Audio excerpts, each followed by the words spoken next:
하나님 말씀 보겠습니다. 구약성경 시편 119편 6절에서 8절까지 말씀 보도록 하겠습니다. 구약성경 890쪽 정도에 있습니다. 119편 6절에서 8절까지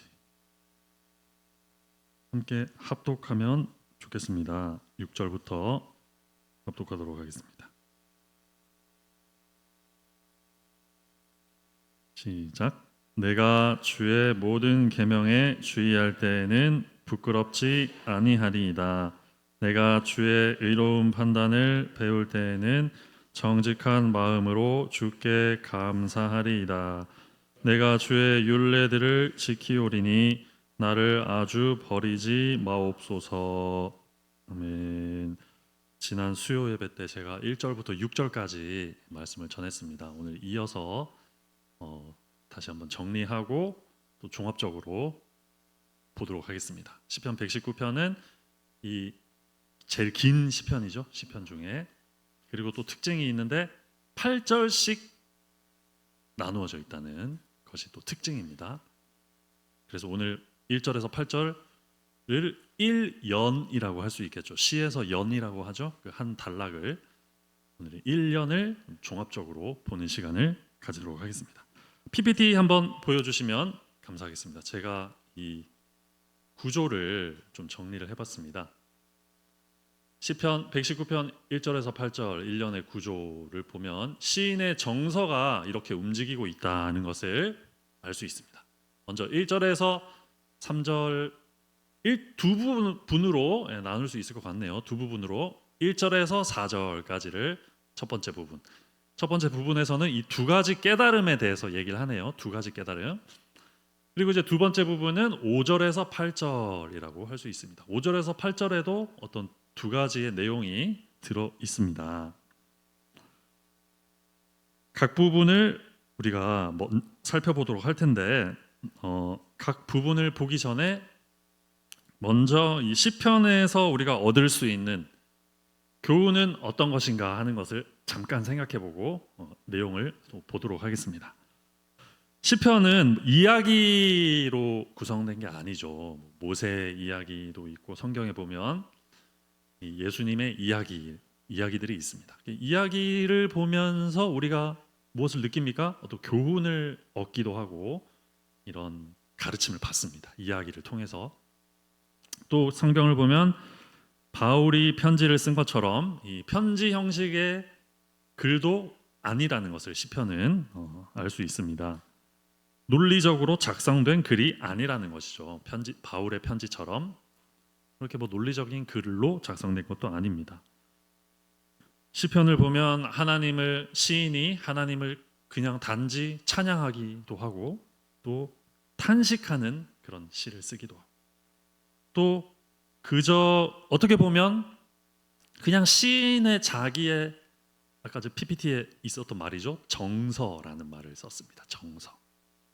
어떻게 보면 시편이라는 것은 이 시인의 정서를 그냥 자기 감정을 말하고 자기 정서를 표현하는 글이 아닌가 할 정도로 좀 우리가 어떻게 생각하면 이야기 같은 경우는 예수님의 이야기, 병자를 고치신 이야기, 또 모세의 이야기, 광야에서 모세가 했던 이야기들. 이런 이야기를 들을 때 우리는 확실하게 그 깨달음이 뭔지를 파악할 수 있죠. 이래서 이런 얘기를 하는구나. 또 바울의 편지도 마찬가지입니다. 너희는 이렇게 하고 이렇게 하고 이렇게 하지 말라. 이런 식으로 얘기하지 않습니까? 그러면 메시지가 확실하죠. 이렇게 하면 되는구나. 이게 선명하게 우리가 알 수 있다는 말입니다. 근데 시편은 그런 게 아니죠. 하나님을 찬양하고 하나님을 앞에서 슬퍼하고 이런 모습을 쓰고 있다는 것입니다. 이것은 무엇을 우리에게 말하냐 하면 이 성도가 가지는 신앙의 모습이 믿는 자들, 성도가 가질 수 있는 믿는 자의 마음이라고 해야 될까요? 정서, 다시 한번 정서라는 말을 사용하겠습니다. 믿는 자들이 가질 수 있는 정서가 현실에서 어떻게 나타날 수 있는가를 보여준다는 것입니다. 그래서 우리가 시편을 보면서 이렇게 생각할 수 있는 겁니다.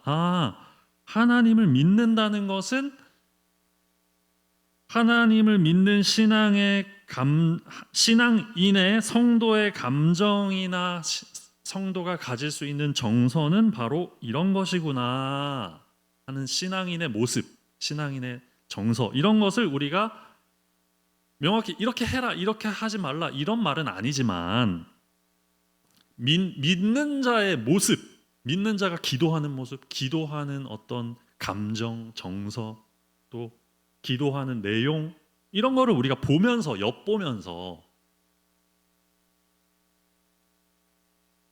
이 신앙인이 가져야 하는, 성도로서 가져야 하는 이 정서가 어떤 것인지를 볼 수 있다는 것입니다. 모델을 볼 수 있다는 것이죠. 그래서 어떻게 보면 이 시편이 좀 해석하기도 힘들다 이렇게 우리가 말할 수는 있지만, 그렇지 않고 어떻게 보면 성도의 가장 현실적인 신앙인의 모습, 우리가 생각하는 그런 신앙이라는 모습이 있지 않습니까? 믿는 사람이 가지는 어떤 그런 취하는 태도, 취하는 감정, 우리가 가지는 어떤 생각들, 이런 게 있지 않습니까?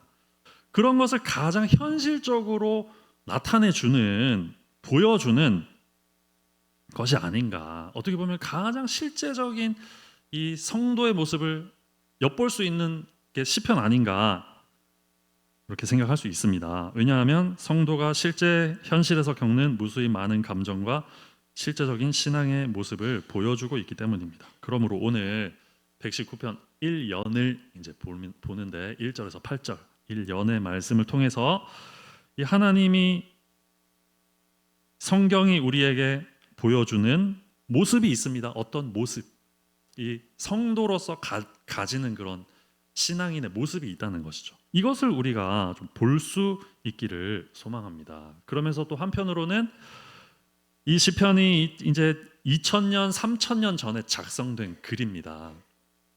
지금 이제 현대를 우리가 살아오고 있는데, 이 현대인이 가지는 이 신앙의 감정이 있지 않겠습니까? 신앙의 모습, 신앙인이 가지는 어떤 정서, 이런 것과도 비교를 해볼 수 있겠죠. 성경이 말하는 신앙인의 정서, 마음, 어떤 감정, 이런 것과 현대를 살아가는 우리가 가지는 신앙인의 모습, 이런 것을 비교를 할 수 있을 것입니다. 그래서 이런 이 렌즈를 가지고, 이런 시각을 가지고 우리 1년을 다시 한번 PPT를 보여주시면 좋겠습니다. 보도록 하겠습니다. 1절에서 3절 먼저 복 있는 사람에 대한 깨달음, 저번 수요 예배 때 했던 내용 간단하게 요약하겠습니다. 새로운 내용도 추가해서 전하도록 하겠습니다. 3절까지를 보면 어떤 깨달음을 얻었습니다. 시인이 어떤 깨달음을 얻었는데 요약하면 1절입니다. 1절로 요약을 할 수 있을 것 같습니다. 성경책을 보시고 우리 1절 말씀 한번 읽어보도록 하겠습니다. 시작. 행위가 온전하여 여호와의 율법을 따라 행하는 자들은 복이 있으며, 말 그대로입니다. 복이 있는 사람에 대한 깨달음을 얻었는데, 어떤 사람이, 시인이 보니까 어떤 사람이 복이 있었습니까? 행위가 온전한 사람이 복이 있었다고 말한다는 것입니다. 여기서 주의해야 될 단어는 1절에서 온전함, 2절에서 전심으로 같은 단어이죠.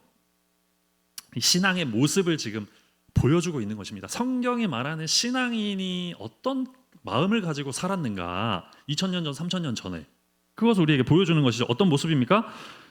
불순무리를 허용하는 태도입니까? 아니면 허용하지 않는 태도입니까? 허용하지 않는 태도를 보여주고 있다는 것입니다. 온전한 행위라는 말을 하고 있다는 것입니다.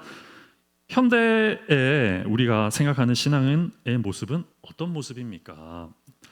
우리는 어쩔 때는 많은 경우에 불순물이 좀 섞인 상태에서도 만족하면서 인간이기에 어쩔 수 없다는 식으로 좀 넘어가려는 하는 경우가 많지 않나 생각을 합니다. 하지만 시인이 지금 말하고자 하는 복 있는 사람의 모습은 그런 것이 아니라는 것을 알 수 있습니다. 온전한 행위를 추구한다는 것입니다. 그것을 생각한다는 것이죠. 우리는 이런 부분에서 이 부담을 느끼는 경우가 있습니다. 그런데 부담을 느끼는 이런 우리의 모습조차 성경이 말하는 이 모범적인 모습인가 하는 것을 우리가 이 성경 말씀을 통해서 질문해 볼 수 있을 것 같습니다. 부담감을 느끼는 성도의 모습을 성경에서 과연 말하는가? 이 시편을 읽어보면 죄 앞에서 머뭇거리고 갈등하고 부담을 느끼고 할 수 없을 것이라고 말하고 이런 것을 단 한 번이라도 말하는지 우리가 좀 살펴볼 필요가 있습니다. 그렇지 않다는 것입니다. 그래서 우리가 어떻게 보면 사람이기에 어쩔 수 없다 이런 식으로 넘어가는 우리의 모든 이런 모습이 이 시대가 지나면서 2000년, 3000년이 흐르면서 변질된 모습은 아닌가, 현대에 우리가 타협하고 적응하려 하는 모습은 아닌가, 이것을 생각해 볼 수 있다는 것이죠. 시편 1절에서 3절 PPT 다시 한번 보여주시면 감사하겠습니다. 계속 이제 설명을 할 것이기 때문에 계속 좀 놔두셔도 좋을 것 같습니다. 1절에서 3절을 보면 복 있는 사람은 그런 사람이 아니라는 거죠. 온전한 행위를 하더라는 것입니다. 복 있는 사람 보니까 두 번째 깨달음입니다. 두 번째 깨달음을 보면 그런데 복 있는 사람은 알고 봤더니 하나님의 명령 때문이었다. 하나님의 은혜와 역사 때문이었다라는 것을 깨달은 것입니다. 4절 보시면 제가 한번 보겠습니다. 읽어보겠습니다. 주께서 명령하사 말하고 있죠. 주께서 명령하사 주의 법도를 잘 지키게 하셨나이다. 하나님의 법을 온전히 지킬 수 있었던 것이 하나님이 은혜를 주시고 명령하셨기에 가능했다. 모든 영광이 하나님께로 돌아가는 것입니다. 성도가 온전한 행위를 합니다. 잘하는 일이죠. 감사한 일이죠. 그리고 우리가 마땅히 그렇게 해야 되는 일이죠.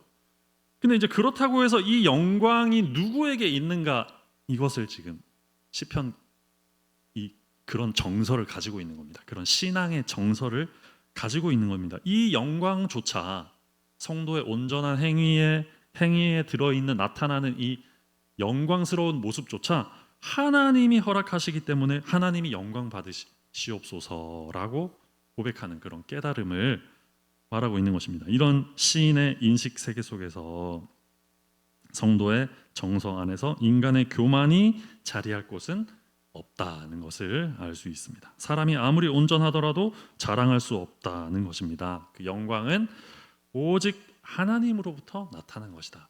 넘어가서 첫 번째는 이 깨달음 두 가지를 말했습니다. 이 깨달음에 의해서 5절을 보면 정서가 이제 움직이기 시작합니다. 어떤 사람들의 모습을 보고 깨달아서 이제 눈이 하늘로 향합니다. 마음을 하나님으로 돌리고 있습니다. 하나님 앞에 나아가 이렇게 간구하는 것입니다. 5절을 보시면 같이 읽어보겠습니다. 시작. 성경을 보시고 시작. 내 길을 굳게 정하사 주의 율례를 지키게 하소서.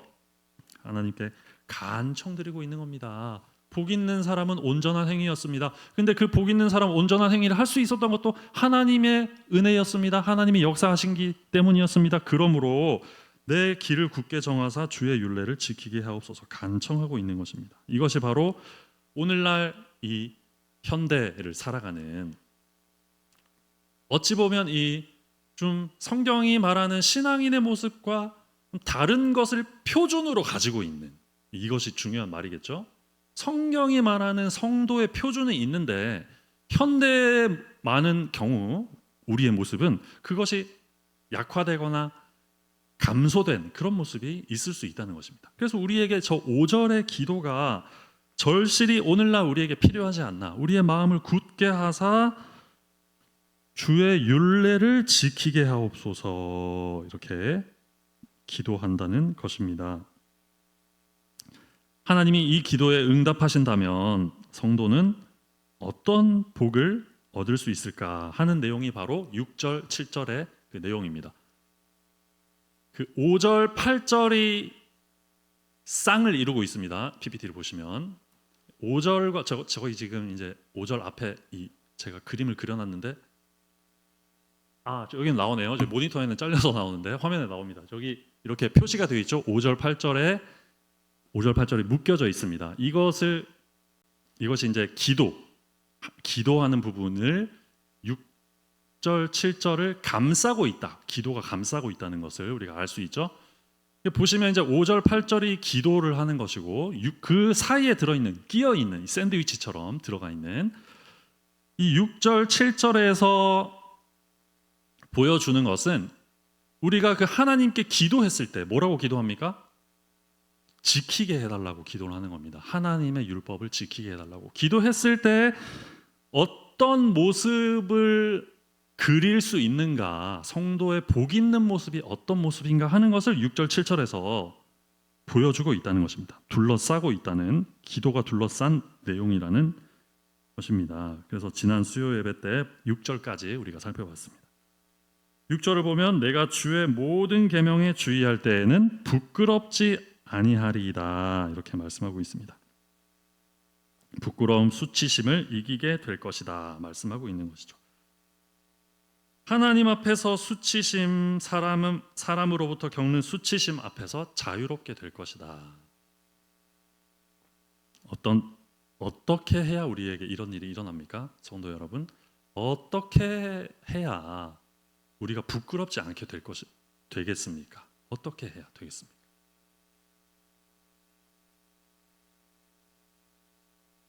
질문 한 가지 드리도록 하겠습니다. 우리는 예수님의 피로 우리 죄가 완전하게 깨끗게 됨을, 완전히 용서를 받고 사함을 받았다는 사실을 믿으십니까, 성도 여러분?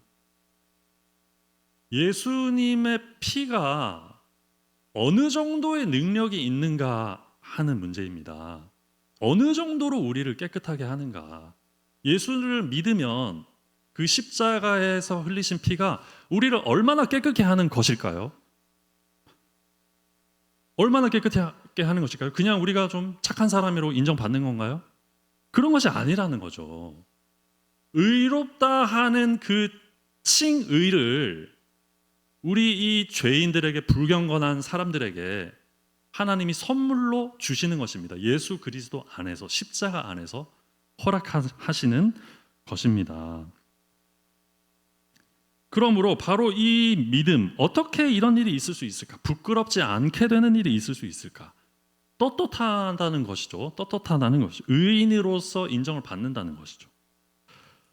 그것은 바로 예수의 십자가에서 흘리신, 나를 대신해서 죽으시고 흘리신 그 피를 믿음으로부터, 믿을 때 완전히 의롭게 되어서 하나님의 백성이 되고 자녀가 되고 사탄의 권세에서 끊어지고 천국 백성이 되는 그런 일이 예수의 피를 믿음으로부터 일어난다는 것입니다. 그럼으로써 이 하나님을 아는 사람, 하나님을 믿는 사람, 더 이상 부끄럽지 않게 된다는 것입니다. 동시에 그런데 좀 은혜를 지금 제가 말씀드렸습니다. 은혜에 관한 이야기를 했는데, 그런데 6절을 상반절을 보면 내가 주의 모든 계명에 주의할 때에는 부끄럽지 아니하리이다. 이거는 좀 뭔가 느낌이 다른 것 같습니다. 지금 모든 계명에 주의한다고 말씀을 하는데, 이것은 하나님 앞에서 강력한 온전함을 가질 때 비로소, 우리가 하나님의 말씀을 잘 따르고 순종할 때 비로소 얻을 수 있는 어떤 건강함, 강건함, 이런 것을 지금 말하고 있다는 것이죠. 좀 부딪히는 그런 생각이 있음을 우리가 가질 수 있습니다. 다시 말하면 하나님 앞에서 어떻게 우리가 부끄럽지 않게 되는가, 완전히 의롭게 되는가, 조금 착하다고 인정받는 정도가 아니라 기억이 안 난다, 기억하지 아니할 정도로, 우리 죄가 기억나지 않을 정도로 완전히 희게 된다는 겁니다. 주홍같이 붉었는데 완전히 흰 옷 입은 백성이 된다는 거죠. 근데 또 6절 성경을 보니까 모든 주의 계명에 주의할 때 그렇게 된다고 말하네요. 이게 뭔가 부딪히는 지점이 있다는 것입니다. 은혜로 깨끗게 되는 것인데, 성도가 말하는 정서는 무엇입니까? 모든 계명에 순종하겠습니다. 그래야 제가 부끄럽지 않게 되겠습니다. 이렇게 말하고 있다는 것이죠. 우리는 이 두 가지의 장면을 모두 다 기억할 수 있어야 됩니다. 구약과 신약을 다 받아들이는 우리 성도님들은 우리가 가질 수 있는 이 의로움의 두 가지 측면을 다 생각할 수 있어야 한다는 것이죠. 즉, 첫 번째, 믿음으로 의롭다함을 받는, 이 예수 그리스도를 믿는 믿음으로 의롭게 되는 것이 것과 하나님 앞에서 부끄럽지 않도록 모든 계명에 주의해서 온전한 행실로서 부끄럽게 되지 않는 두 가지 측면을 모두 다 우리가 생각할 수 있어야 한다는 것입니다. 우리는 믿음으로 의롭게 되었기 때문에 행실을 포기하는 것이 아니겠죠. 그런 것이 아닙니다. 반대로 행실로서만 의롭게 되는 것도 아닙니다. 우리에게는 반드시 예수님의 피가, 예수님의 십자가가 필요합니다.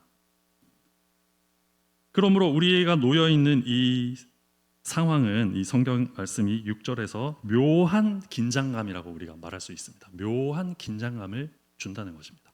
우리가 믿음으로 의롭게 된 거면 사실은 모든 계명을 지킨다고 말하면 조금 율법주의 같이 느껴지지 않습니까? 좀 이런 태도가 지나치게 하나님 앞에서 온전하고 순전하게 살려고 하는 사람을 우리가 좀 어떤 시각으로 봅니까? 유별나다는 식으로도 생각할 수 있고, 저 사람 좀 유별나다.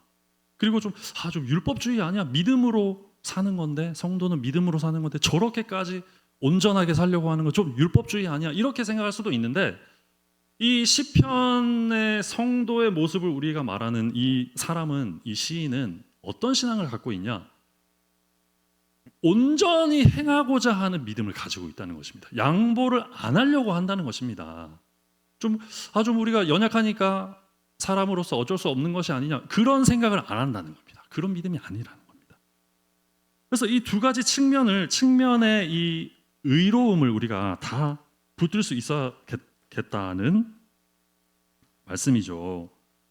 칭의와 성화를 말씀드리는 것입니다. 믿음과 행함의 긴장 사이에서 이 두 가지의 측면, 그 어떤 것도 포기하지 않고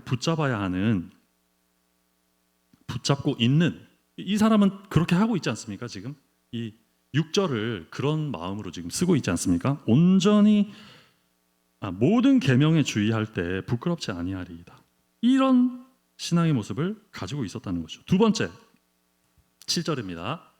어떤 모습을 복 있는 사람이 가집니까? 주께 감사하리다. 한번 함께 읽어보겠습니다. 7절 시작. 내가 주의 의로운 판단을 배울 때에는 정직한 마음으로 주께 감사하리이다. 아멘. 이거는 좀 생각이 필요한 또 이 말씀이 나왔습니다. 7절을 보면 한 번에 이해가 잘 안 되는, 좀 생각을 해봐야 되는 그런 말씀이 아닌가. 주께 결론은 이제 감사한다는 것인데, 성도의 모습은 감사하는 모습이 있다는 것입니다. 이게 신자의 모습이라는 겁니다. 신자의 모습. 복 있는 사람의 모습은 감사한다는 겁니다. 근데 이 상반절의 모습이 약간 우리가 생각을 해야 됩니다. 뭐라고 말합니까? 주의 의로운 판단을 배울 때에는 정직한 마음으로 주께 감사하리이다. 이게 무슨 말인가? 한 번 더 좀 생각을 해봐야 될 것 같습니다. 생각을 해보면 의로우신 판단이라는 말이 나왔습니다. 다른 이 히브리어가 있는데 다른 부분에 똑같은 히브리어인데 규례 이렇게도 번역이 됐습니다. 의로우신 규례 번역이 됐습니다. 근데 판단으로 해도 될 것 같습니다. 의로우신 판단이라고 생각하면 됩니다. 의로우신 판단으로 인해서 내가 감사하게 된다는, 성도가 감사하게 된다는 말인데 이게 무슨 말인가 좀 생각을 해보면, 의로우신 판단이란 무엇인가? 의로운 규례, 의로운 판단 무엇입니까? 말 그대로 하나님의 그 완전한 판단을 말하는 것이겠죠. 합당한 거룩한 판단이라고 할 수 있습니다. 하지만 문제가 무엇입니까? 하나님이 우리에게 온전한 판단을, 기준을 들이댄다면 어떻게 되겠습니까? 하나님 의로우신 판단 앞에서 살 수 있는 사람이 과연 있을까 생각했을 때 그렇지 않다는 것입니다. 근데 또 좀 의아한 점은 이 7절에서 시인이 감사를 하고 있다는 말입니다. 의로운 판단이 우리에게 공의가 나타나면 우리가 결코 서 있을 수 없을 텐데, 하나님 앞에서. 근데 이것으로 지금 감사를 하고 있습니다. 어떻게 그럴 수 있을까? 이 시인의 정서를 우리가 생각해 볼 필요가 있습니다. 시인이 아는 하나님은 어떤 하나님인가 하는 것이죠. 시인이 알았던 하나님은 공의의 하나님이심과 더불어서 동시에 하늘에 계신 우리 아버지 하나님이시였다는 사실입니다. 시인이 그런 하나님으로 알고 지금 시를 쓰고 있는 것입니다. 공의로우실 뿐만 아니라 하나님 아버지로서 자녀를 대하는 아버지의 하나님으로서 그 사랑으로 우리를 대해 주시는 분이라는 사실을 알고 지금 이 시를 쓰고 있다는 것입니다. 그러므로 이 하나님의 선하신 판단은 무엇입니까? 하나님의 7절에서 말하는 의로운 판단, 하나님의 의로운 판단은 궁극적으로는 예수 그리스도의 십자가 안에서 이루어지는 판단을 우리가 신약이랑 같이 엮어서 봐야겠죠. 신약 성경이랑 같이 엮어서 볼 때 하나님의 의로운 판단, 예수 안에서 우리 십자가를 통해서 우리를 보시는 그 판단을 지금 말씀하고 있는 겁니다. 사랑의 판단을 말하고 있는 것입니다. 아들을 통해서 우리에게 주어지고 부어진 그 십자가 사랑 안에서의 하나님이 우리를 판단하실 때 우리가 그 하나님의 의로운 판단, 믿음으로 의롭게 되고 완전히 나음을 입고 구원을 받고 하나님의 자녀가 되고 백성이 된다는 이 판단을 통해서 하나님이 우리를 보시기 때문에 우리가 이 앞에서 감사할 수 있다고 성경이 말하고 있다는 것입니다. 그런데 7절에서 또 한 가지 단어 좀 생각을 해보면 좋겠습니다. 배울 때 이렇게 말하고 있죠. 주의 의로우신 판단을 배울 때라고 말하고 있습니다. 근데 이런 판단이 아직 잘 공감이 되지 않거나 와닿지 않을 수 있습니다. 아직 이런 하나님의 의로운 판단에 대해서 우리가 진정으로 기뻐하지 못하고 있거나 감사하지 못하고 있다면 지금 7절에서 말하는 것이 무엇입니까? 배울 때라고 말하고 있죠. 우리가 이런 것들을 잘 배울 필요가 있다는 것입니다. 성경 말씀을 통해. 성경 말씀에 나타난 하나님의 선하심과 의로우심과 그 의로우신 판단이 우리에게 어떻게 적용되었는가. 정말로 하나님이 공의대로 우리를 판단하신다면 우리가 살아 있을 수가 없었을 텐데 의로우신 판단을 우리에게 어떻게 십자가로 그 아들을 통해서 적용하셔서 우리를 살도록 하시고 생명을 주시는가를 머리로서 지식으로서는 우리가 이해는 하고 알 수는 있었겠지만 이것이 우리의 영혼에 역사하지 못하고 이 사실 때문에 우리가 성도로서의 기쁨과 감사의 정서를 갖지 못하고 있다면 성도의 자녀로서 성도로서 가져야 하는 그 이 정서를 성도가 가지는 이 정서를 은혜를 잃어버리고 있다면 7절 말씀한 것처럼 배우고자 해야 한다는 것입니다. 의로운 판단이 십자가 안에서 어떻게 일어나는지를 말씀을 통해 배우고 깨닫기를 소망해야 한다는 것입니다. 그러면서도 동시에 우리는 이렇게 기도할 필요가 있습니다. 8절 말씀입니다. 8절 함께 읽어보겠습니다. 시작. 내가 주의 율례들을 지키오리니 나를 아주 버리지 마옵소서. 기도하고 있습니다. 내가 주의 율례들을 지키오리니 나를 아주 버리지 마옵소서. 믿음으로 의롭게 된 것을 압니다. 판단, 주님의 의로운 판단까지도 이해했습니다. 성경이 말하는 진리는 구약의 성도들이 어떻게 구원을 받았는가, 그러니까 예수님 오시기 이전의 성도들이 어떻게 구원을 받았는가, 우리의 교단 신학에서 개혁주의 신학, 또 개혁주의 신앙, 또 복음주의 신앙 안에서 이해하는 것은 구약의 성도들도 예수님의 피로 구원을 받은 것이다. 이게 이제 우리가 소급이라는 말을 쓰죠. 소급 적용됐다. 이전의 것까지 다 소급 적용됐다고 말하는데 우리는 그렇게 이해하는 믿음을 고백하는 우리 신학을 우리가 추구를 합니다. 그래서 지금 이 시편 시인이 그것까지 이 하나님의 성령의 영감에 의해서 그것까지 지금 소급 적용하여서 성령의 영감으로 이 7절의 말씀을 쓸 수 있었던 것입니다. 의로운 판단으로 주께 감사하는 정서를 가지고 2000년 전에 3000년 전에 이런 정서를 성도가 가지고 있었던 것입니다. 근데 그런데 문제는 여기서 또 한번 부딪힙니다. 8절에서 다시 이렇게 기도한다는 겁니다. 내가 주의 율례들을 지키겠습니다. 나를 아주 버리지 마옵소서. 이게 어떻게 보면 하나님이 은혜 주셔서 구원해 주시는데 성도는 계속 무엇을 말합니까? 온전히 살겠습니다. 제가 율법을 완전히 지키겠습니다. 하나님, 제가 이거 양보를 안 하겠습니다. 자, 나는 은혜로 구원을 얻었습니다. 십자가 은혜로 구원 얻은 겁니다. 내가 율법 지켜서 구원을 얻은 게 아니란 말입니다. 구약도 마찬가지입니다. 시편 쓴 기자도 예수님 때문에 구원을 받았습니다. 근데 계속 뭐라고 어떤 신앙을 가지고 있습니까? 율법을 지키겠습니다. 8절 내가 주의 율례를 지키겠습니다. 의로운 판단을 배우겠습니다. 모든 계명에 주의하겠습니다. 주의 법도를 잘 지키겠습니다. 주의 율례를 지키게 해 주옵소서. 전심으로 여호와를 구하겠습니다. 불의를 행하지 아니하겠습니다. 율법을 온전하게 따르겠습니다. 계속 이렇게 얘기하고 있다는 것입니다. 이것이 바로 오늘 우리에게, 이 현대를 살아가는 우리에게 보여주는 이 성도의 모습이 아닌가, 그런 복 있는 사람의 모델을 오늘 성경이 우리에게 제시하고 있는 것이 아닌가 충분히 생각을 할 수 있는 것입니다.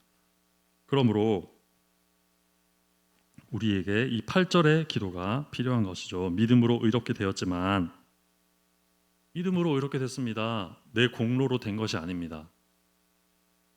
내가 잘해도 4절 말씀 뭐라고 말합니까? 내가 온전해도 주께서 명령하셔서 된 것이라는 이해를 갖고 있었다는 것이죠.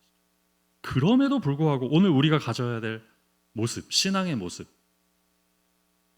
어떤 모습입니까? 오늘 시편 119편 1연에서 말하는 성도의 모델, 성도의 정서, 어떤 정서를 가지고 있습니까? 율례를 지키오리니 8절 말씀입니다. 결론으로 우리 5절, 8절 두 기도문을 결론으로 하면 좋을 것 같습니다. 8절 말씀처럼 기도하는 것입니다. 내가 주의 율례들을 지키겠습니다. 온전하게 살겠습니다. 하나님, 제가 핑계하지 않고 온전하게 살겠습니다. 그러니 저와 함께 해주옵소서. 우리를 버리지 마옵소서. 이렇게 의의 호심경을 완전히 차는 겁니다. 의의 호심경을 완전히 차고 사는 것입니다. 이런 성도의 모습을 우리에게 오늘 시편이 보여주고 있다는 사실을 기억하시기 바랍니다.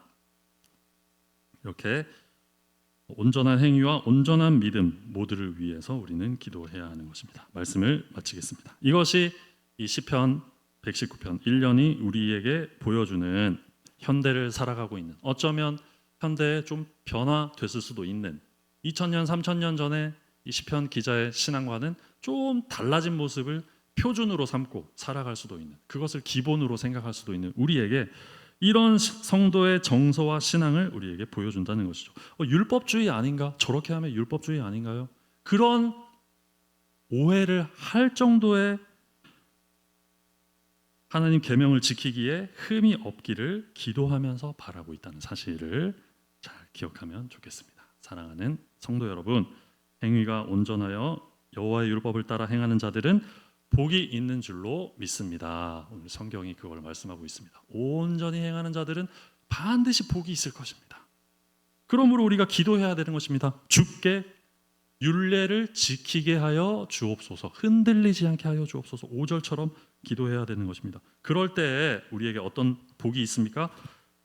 부끄럽지 않는, 완전히 의롭게 되는 복을 우리가 얻을 것이고, 또한 주의 의로운 판단을 배우면서 감사하는 그런 복을 누리게 된다는 사실 반드시 기억하시기 바랍니다. 온전한 행실을 추구하시면서 따라가시면서, 또한 온전히 예수를 의지하시면서, 이 양쪽을 전혀 양보하지 않고 모두 다 취하시면서 복 있는 성도의 모습, 성경이 말하는 복 있는 신앙의 모습을 살아가시고 소유하시고 복을 얻으시고 축복을 누리시는 우리 성도님들 되시기를 주님의 이름으로 축원합니다.